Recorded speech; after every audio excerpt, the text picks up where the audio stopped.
আমি বলতে চাই, দুঃখ লাগে আওয়ামী লীগের বন্ধুদের প্রতি।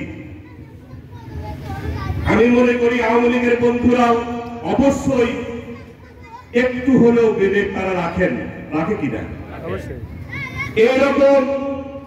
এইরকম নির্যাতন, এইরকম অন্যায়, এইরকম অবিচার দেখার পরেও আওয়ামী লীগের বন্ধুরা ওই দলের পক্ষে থাকে কেমনে আমার বিবেকে বাধে।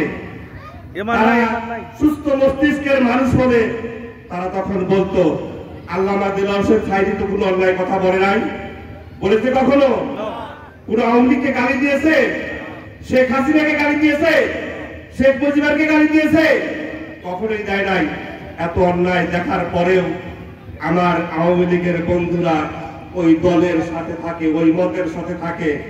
তখন আমার কোরআনের ওই আয়াত কথা মনে পড়ে, খতামাল্লাহু আলা কুলুবিহিম ওয়া আলা সামিহিম ওয়া আলা আবসারিহিম গিশাওয়াতুন ওয়া লাহুম আযাবুন আযীম।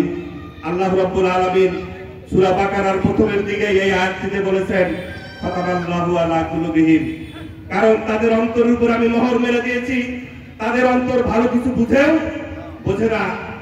আলা আবসারিহিম, তারা ভালো জিনিস দেখেও দেখে না। তাদের চোখের উপরে আমি আবরণ লাগিয়ে দিয়েছি এবং তাদের কানের উপরে আমি আবরণ লাগিয়ে দিয়েছি, তারা যেন কোনো ভালো কিছু শোনে না। তাই আমি উদাত্ত আহ্বান রাখবো, এই অঞ্চলের আওয়ামী লীগের ভাইয়েরা, আপনারা বিবেকবান, আপনারা বুদ্ধিমান। এত অন্যায়, অবিচার, জুলুম, নির্যাতন বাংলাদেশের মানুষের উপরে যারা করে তাদের পক্ষে আপনারা থাকেন না। সর্বশেষ এই ছাত্র আন্দোলন, আপনারা জানেন, যারা ছাত্র আন্দোলন শুরু করেছিল তারা কোনো দলের পক্ষে শুরু করেছিল? তারা কোনো দলের পক্ষে শুরু করে নাই।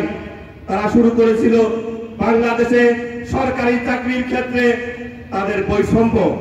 শুধুমাত্র মুক্তিযুদ্ধের কথা বলে, মুক্তিযোদ্ধাদেরকে আমরা সম্মান করে শ্রদ্ধা করি, মুক্তিযুদ্ধের কথা বলে তাদের পকেট ভারী করে শুধু চাকরি দিতেছিল।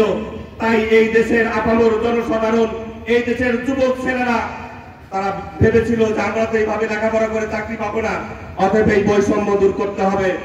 যখন এই বৈষম্যের কথা বলল, তারা বাংলাদেশ জামাত ইসলামী এবং বিএনপি সহ সকল দলকে নির্মূল করতে পেরে তারা মনে করেছিল ছাত্রদেরকে যদি এইবার হটিয়ে দেওয়া যায় তাহলে বোধহয় এই দেশ থেকে আর কোনোদিন আওয়ামী লীগকে সরানো যাবে না।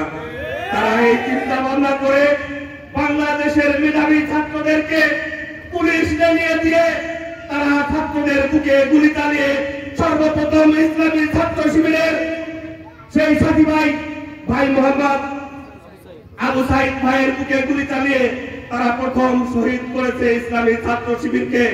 তারা মনে করেছিল ইসলামী ছাত্র শিবির, বাংলাদেশ জামাত ইসলামী হয়তো এই সংগঠনের পিছনে থেকে তারা এই আন্দোলনকে বেগবান করছে। আমরা জানি বাংলাদেশকে যদি ভালোবাসে যারা ইসলামী ছাত্র শিবির করে তারা মনে প্রাণে বাংলাদেশকে ভালোবাসে। আমরা বিশ্বাস করি বাংলাদেশকে যদি ভালোবাসে যারা জামাত ইসলামী করে তারা মনে প্রাণে বাংলাদেশকে ভালোবাসে। আজকে আমরা লক্ষ্য করছি, আপনারা হয়তো দেখতে পেরেছেন, বাংলাদেশের কোনো জায়গায় যদি কোনো অন্যায় হয়ে থাকে সেখানে সর্বপ্রথম বাংলাদেশ জামাত ইসলাম আগে গিয়ে দাঁড়িয়েছে। তারা কোনো অন্যায়কে সহ্য করে নাই। কোন আওয়ামী লীগের বাড়ি, কোন হিন্দুর বাড়ি যদি কেউ অন্যায় করে থাকে বাংলাদেশ জামাত ইসলামী সর্বপ্রথম সেখানে বাধা হয়ে দাঁড়িয়েছে। আমরা বাংলাদেশের মানুষ, আমরা এই দেশের নাগরিক, আমরা এই দেশকে ভালোবাসি।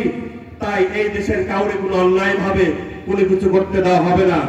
আমি তাই এই অঞ্চলের আওয়ামী লীগের বিবেকবান ভাইদেরকে বলতে চাই, আপনারা আসেন, আপনারা অন্যায়ের পথ ছেড়ে আজকের এই ইসলামী আন্দোলনের ছায়াতলে আসেন। আগামী দিনে রফিকুল ইসলাম খান উল্লাপাড়া থেকে নির্বাচন করবে। রফিকুল ইসলাম খান ভাইকে বিপুল ভোটের ব্যবধানে বিজয়ী করে আপনাদের সবাইকে সাথে নিয়ে আমরা উল্লাপাড়াকে একটি ইসলামিক, আধুনিক ইসলামিক উপজেলা হিসেবে গড়ে তুলব। এই উদাত্ত আহ্বান রেখেই আমি আমার কথা এখানে শেষ করছি। আসসালামু আলাইকুম ওয়া রাহমাতুল্লাহি ওয়া বারাকাতুহু।